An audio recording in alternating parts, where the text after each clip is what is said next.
The Ottoman grip and the spark of revolution before 1821 darkness. For nearly 400 years, Greece lived under the shadow of the Ottoman Empire. Once the land of philosophers, warriors, and poets, it had become a province in a vast, foreign empire. The Parthenon stood, weathered but silent, no longer the proud symbol of a free people, but a relic surrounded by Ottoman cannons. Daily life for ordinary Greeks was shaped not by ancient glory, but by survival under foreign rule. But beneath the silence, something was stirring. The Ottoman Empire had conquered Greece in the mid-15th century, after the fall of Constantinople. To the Greeks, this was not just conquest, it was the end of a world. Under Ottoman rule, many Greeks paid heavy taxes, their Orthodox Church monitored, their language and traditions suppressed in subtle but constant ways. Some families gave up sons to the Ottoman system of devshirme, the practice of seizing Christian boys, converting them, and training them as soldiers of the empire, the feared janissaries. For centuries, this humiliation was remembered in whispers, in songs, in the hidden stories told at night. Yet, Greece was not erased. The Orthodox Church became a guardian of identity, keeping alive the faith, language, and traditions of the people. Villages far from the Ottoman cities preserved old customs, folk songs, and the dream of freedom. Even under oppression, memory lived on, and memory would fuel rebellion. Seeds of revolution by the late 18th century, the world around Greece was changing. The age of revolution had begun. The American Revolution, 1776, showed that empires could be defied. The French Revolution, 1789, declared that liberty belonged to all people. These ideas traveled across Europe, reaching Greek merchants and scholars who lived abroad. They whispered of rights, equality, and independence, words that ignited the imagination of a people long denied them. Greek merchants had grown wealthy in trade, especially in cities like Odessa, Vienna, and Constantinople. With money came education, and with education came nationalism. Many began to dream of a reborn Greece, not as a forgotten province, but as a nation standing proudly among others. In 1814, 3 Greek merchants in Odessa founded a secret society, the Philhellenism Friendly Society. Their goal? To plan and prepare a nationwide uprising against the Ottoman Empire. Members swore oaths of secrecy and spread their network across Europe and the Balkans. Their motto carried a warning: freedom or death. But could an unarmed, divided people really face the might of the Ottoman Empire? Daily life under Ottoman rule for the peasants of Greece, life was hard. Most were farmers working land that belonged to Ottoman landlords. Taxes were relentless. Grain, livestock, and money were taken to feed the empire. Many families lived in poverty, while Ottoman officials and local elites grew rich. And yet, resistance lived in the mountains. Outlaws known as clefts, bandits to some, heroes to others, fought the Ottomans with guerrilla tactics. They raided Ottoman garrisons, protected villages, and kept alive the fighting spirit. They were romanticized in Greek folk songs as symbols of defiance, the free men of the mountains who bowed to no one. Against them stood the armatoloi, local militias sometimes employed by the Ottomans to keep order. But in truth, the line between cleft and armatolos blurred. Many switched sides depending on who offered survival or glory. In time, these men of the mountains would become the backbone of the revolution. The spark ignites by the early 19th century. Europe itself was unstable. The Ottoman Empire, once mighty, was weakening. Corruption spread, revolts simmered in the Balkans, and the empire was called the sick man of Europe. Meanwhile, Greeks abroad raised funds, recruited allies, and spread revolutionary ideas. In 1820, the Philhellenism found its leader, Alexander Ypsilantis, a Greek officer in the Russian army. Charismatic, bold, and deeply patriotic, he declared that the time for waiting was over. Greece would rise. The plan was daring. In 1821, uprisings would erupt across Greece, supported by sympathetic powers abroad. Ypsilantis himself would lead an invasion into the Balkans, sparking revolt across Ottoman territories. The dream was vast, a chain reaction that would shatter Ottoman control. But revolutions are rarely so simple. Suspense builds in February 1821. Ypsilantis crossed into the Ottoman-controlled Danubian principalities, raising the banner of revolution. He called upon Greeks and other Balkan Christians to join him, declaring, "Fight for faith and fatherland. Let us show the world that Greece is not dead." Excitement spread like wildfire. In villages, priests blessed rebel flags. Farmers took up arms. Old clef songs became battle cries. The dream of freedom, whispered for centuries, was finally spoken aloud. But the Ottomans were watching. Their response would be swift, brutal, and merciless. And soon, Greece would pay a terrible price for daring to rise. The flames of war, heroes, battles, and massacres. 1821 to 1826. The year was 1821, and Greece erupted in fire. From the rugged mountains of the Peloponnese to the islands of the Aegean, the cry of freedom or death rang out.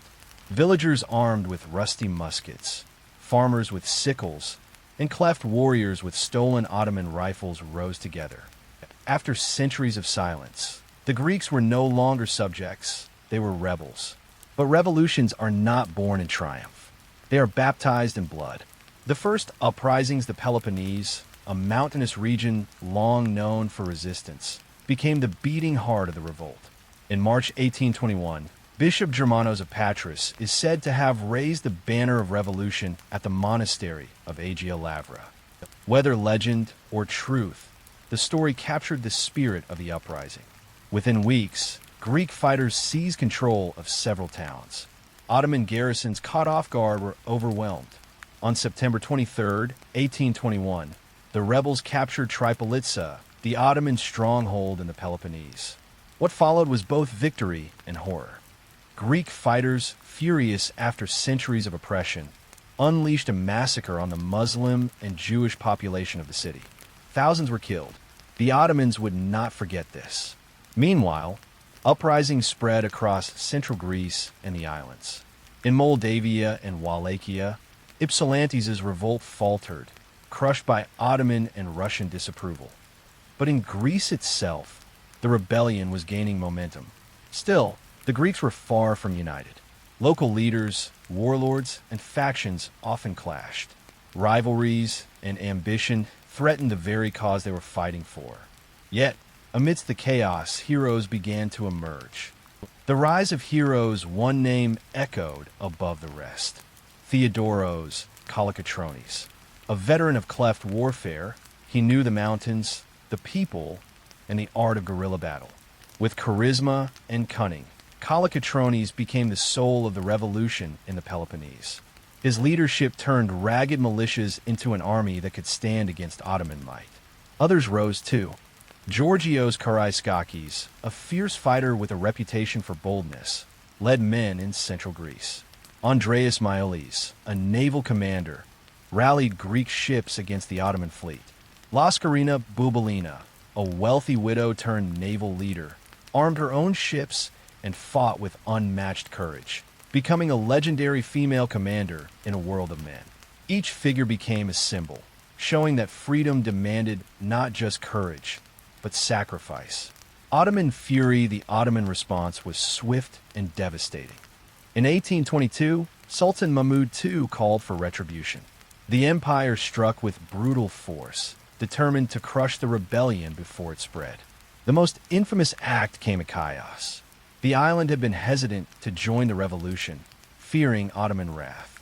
But when a small revolt broke out, Ottoman troops landed to make an example.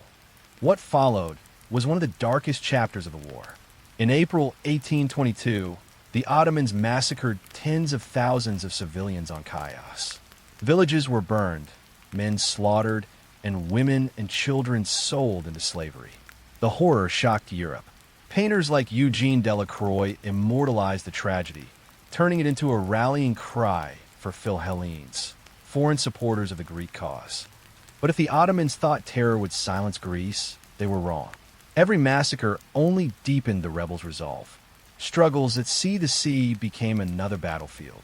The Ottomans commanded a massive fleet, but the Greeks had daring and ingenuity. Using small, fast ships, Greek sailors turned to fire ships. Vessels packed with explosives and set ablaze sailed directly into Ottoman warships. These suicidal missions destroyed powerful enemy ships and struck fear into the Ottoman navy. In 1822, Greek sailors used a fire ship to destroy the flagship of the Ottoman Admiral Kara Ali near Chios, killing thousands aboard. The balance at sea began to shift. Naval commanders like Mywiles and Bouboulina kept the revolution alive, ensuring that supplies, fighters, and hope could move between the islands and mainland.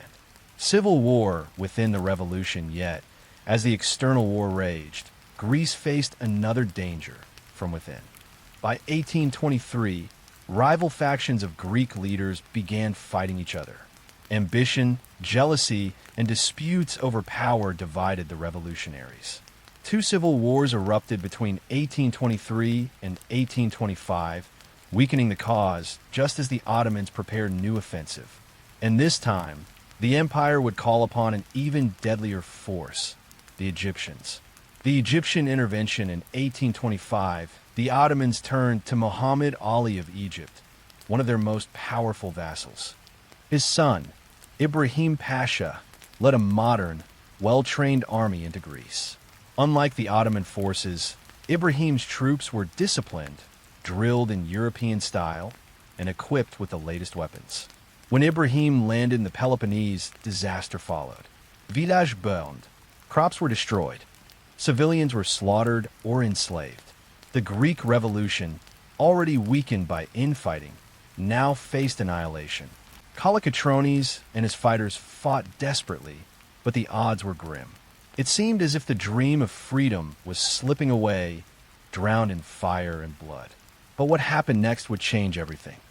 For the fate of Greece was no longer in Greek hands alone. The great powers of Europe were about to intervene. The tide turns. Intervention of Europe, 1827 to 1829. By 1826, the Greek Revolution stood at the edge of ruin. Villages were burning, rebels were starving, and Ibrahim Pasha's Egyptian army swept through the Peloponnese with terrifying efficiency. For many Greeks, it seemed their uprising would end like so many before, drowned in blood, forgotten by history. But history, this time, would take a different turn, because across Europe, poets, politicians, and ordinary citizens were watching, and they could not look away. The voice of Europe, the massacre of Chios in 1822, and the desperate struggle of the Greeks had shocked the world. Across Europe, and even in America, sympathy for Greece exploded into what became known as Philhellenism, the love of Greece. To many, Greece was not just another oppressed people. It was the birthplace of democracy, philosophy, and Western civilization. The idea that the descendants of Socrates and Leonidas were enslaved under Ottoman rule felt unbearable to romantic thinkers of the 19th century. Famous figures spoke out.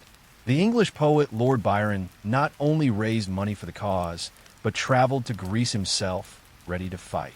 In 1824, he died in the town of Missolonghi, not in battle, but from fever. His death turned him into a martyr, inspiring thousands more across Europe to support the revolution. Volunteers from France, Germany, Britain, and Italy flocked to Greece, some to fight, others to provide aid. Newspapers spread stories of Greek heroism, fueling public pressure on governments. The Greek struggle had become more than a local rebellion. It was a European cause. But sympathy alone would not defeat Ibrahim's army. The siege of Missolonghi, one event above all, forced Europe's hand. The third siege of Missolonghi. This small town had already endured 2 Ottoman sieges. In 1825, Ibrahim Pasha surrounded it again, determined to starve it into submission. For nearly a year, the people of Missolonghi resisted. Men, women, and children ate rats, grass, even leather to survive. By April 1826, there was no hope left. The defenders decided on a desperate plan, a mass breakout through Ottoman lines. At night, thousands tried to escape, but the Ottomans discovered the plan. What followed was slaughter. Thousands were killed. Those captured were enslaved. The fall of Missolonghi shocked Europe like never before. Newspapers compared it to ancient Sparta's last stand. The image of an entire town choosing death over surrender became a symbol of Greek courage. The great powers, Britain, France, and Russia, could no longer remain silent. The great powers step in by the late 1820s. European politics aligned in Greece's favor. Each great power had its own motives. Britain feared instability in the Mediterranean. Russia wanted influence over Orthodox Christians in the Balkans. France sought prestige and balance of power. Though rivals, they agreed on one thing: the bloodshed had to end. In 1827, they signed the Treaty of London, demanding an armistice between Greece and the Ottoman Empire. The Ottomans ignored it. The powers responded with force. The Battle of Navarino, 1827, October 20th, 1827. The calm waters of Navarino Bay in the Peloponnese were about to witness history. A combined fleet of Britain, France, and Russia sailed into the bay, where the Ottoman Egyptian Navy, more than 80 ships, was anchored. The European commanders had orders only to enforce peace, but when shots rang out, a full-scale battle erupted. For hours, cannons thundered. Explosions lit the sky. Fireships and broadsides turned the bay into chaos. When the smoke cleared, the Ottoman Egyptian fleet was shattered. Dozens of ships sunk, thousands dead. The European losses? Minimal. Navarino was more than a victory. It was a turning point. The Ottoman Empire had lost its naval power in the region. For the first time, Greece's survival seemed possible. Russian advanced the struggle did not end at sea. In 1828, Russia declared war on the Ottoman Empire, marching its armies deep into the Balkans. By 1829, Russian troops threatened Constantinople itself. The Ottomans, pressured on all sides, were forced to negotiate. The war that had begun as a desperate peasant revolt had now become an international crisis. And the outcome was clear. Greece could not be crushed without angering the great powers. The turning of the tide by 1829, Ibrahim Pasha's forces withdrew, pressured by European armies and navies. Greek rebels, though exhausted, regained control of much of their land. Hope returned to villages once blackened by fire. For the first time in centuries, the idea of a free Greek nation was no longer just a dream. It was becoming a reality. But victory would not come without struggle. Negotiations, politics, and the hard work of building a new state awaited. And in those final years, Greece would finally see the reward of its blood-soaked revolution. A new nation is born. The struggle for independence, 1830 to 1832, the dream had survived. After nearly a decade of bloodshed, massacres, and foreign intervention, Greece stood at the edge of freedom. But dreams are fragile, and turning rebellion into a nation would prove just as difficult as defeating the Ottomans. The London Protocol of 1830 and 1830, after years of diplomacy, the London Protocol was signed by Britain, France, and Russia. For the first time, Greece was recognized as an independent state. The boundaries were limited. Only parts of central Greece and the Peloponnese were included, but it was a start. For people who had lived under Ottoman rule for nearly 4 centuries, the mere word independence was a triumph. But recognition on paper was not the same as stability on the ground. The land was ravaged. Fields lay in ashes, towns in ruins. Families were scattered, thousands sold into slavery, and the economy shattered. Greece had won independence, but at a terrible price. And then came the question, who would rule the new nation? Ioannis Kapodistrias, a leader for a broken land in 1828, the great powers appointed Ioannis Kapodistrias as the first governor of Greece. A former Russian foreign minister, Kapodistrias was intelligent, diplomatic, and deeply committed to rebuilding his homeland. He introduced schools, reformed the army, and tried to rebuild agriculture. He created institutions where none had existed before, planting the seeds of a modern state. For the first time in centuries, Greeks saw the possibility of not just survival, but progress. Yet Capodistrias also faced bitter opposition. Warlords and local leaders, who had fought for years, resented losing power to a central authority. Old rivalries reignited. The fragile unity of the revolution once again cracked under the weight of politics. In 1831, Capodistrias was assassinated in Nafplio. His death shocked Europe and nearly plunged Greece back into chaos. But the dream of independence did not die with him. The birth of a kingdom, the great powers, determined to keep Greece stable, decided that the new state would not be a fragile republic, but a monarchy ruled by a European prince. After much debate, they chose Prince Otto of Bavaria, a 17-year-old German prince. In 1832, Otto arrived in Greece as its first king. For many Greeks, it was a strange sight, an outsider, young and foreign, crowned as ruler. Yet his arrival symbolized something greater: the recognition of Greece as a sovereign nation, protected by the strongest powers of Europe. The long war was over. Greece was free. Legacy of the revolution, the Greek War of Independence, was more than a national victory. It became a symbol for oppressed peoples everywhere. For Europe's romantics, it was proof that ancient ideals of freedom still burned. For the Ottoman Empire, it marked the beginning of decline in its European territories. And for the Greeks themselves, it was a rebirth, a return from centuries of silence. The cost had been enormous. Entire communities destroyed, tens of thousands killed, and a land left in ruins.